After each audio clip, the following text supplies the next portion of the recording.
લીધી છે। આ મારી 10 દિવસની મલાઈ છે।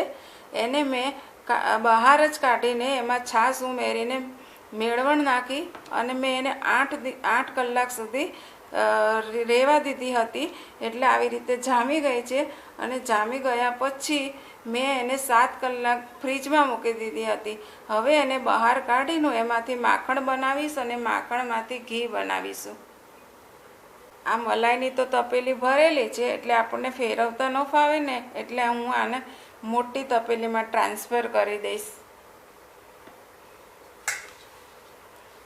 મોટું જ વાસણ લેવાનું એટલે આપણને ફેરવતા ફાવે। આ જ તપેલીમાં મારે ઘી બનાવવાનું છે એટલે થોડું નીચે પાણી નાખી દઈશ।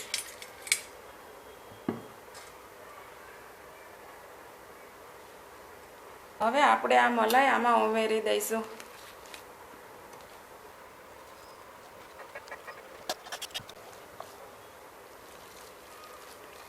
હવે આપણે આને આ રીતે થોડુંક છૂટું છૂટું કરી લઈશું। ચલાવતા ચલાવતા 2 મિનિટ પણ નથી થઈ, આપણું માખણ પણ જો છૂટું પડવા માંડ્યું છે। થોડી થોડી છાશ પણ છૂટી પડવા માંડી। અત્યારે આપણું 70% પ્રોસેસ થઈ ગઈ છે। ફક્ત 3 જ મિનિટ થઈ છે અને છાશ પણ જો છૂટી પડવા માંડી, પણ હજી આપણે એને થોડીક વાર ચલાવશું જેથી કરીને બધી છાશ છૂટી પડી જાય આપણી।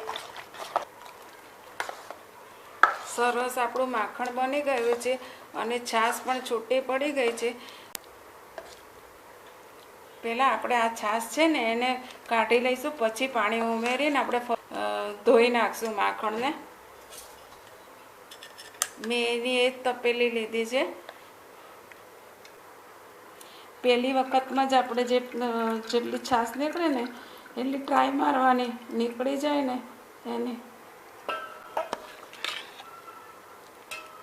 આ રીતે 2-3 વાર કરશું એટલે છાશ નીકળી જશે।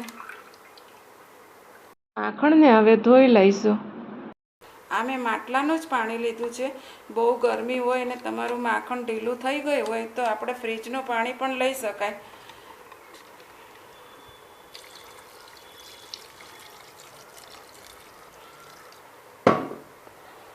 આ રીતે આપણે ચમચો ચલાવતા જવાનું અને માખણને આ રીતે ફેરવતું જવાનું, એટલે એની અંદરની બધી ખટાશ નીકળી જશે। બધી છાશ છૂટી પડી ગઈ છે। હવે આને આપણે ફરીવાર કાઢી લઈશું। આવી રીતે માખણને આપણે 2 થી 3 વખત ધોઈ લેવાનું। આટલું ક્લીન પાણી દેખાય ને એટલે આપણે સમજી લેવાનું કે આપણું માખણ સરસ ધોવાઈ ગયું છે। માખણ બનીને તૈયાર થઈ ગયું છે। હવે આપણે આ માખણનું ઘી બનાવી લઈશું।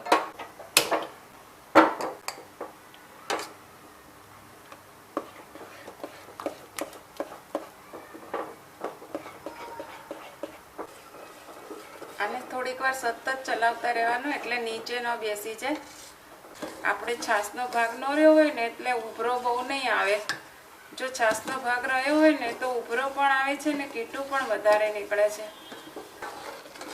આપણું ઘી પણ થોડું થોડું છૂટું પડવા માંડ્યું છે। અત્યારે આપણે સતત ચલાવવાનું જેથી કરીને નીચે ન બેસી જાય।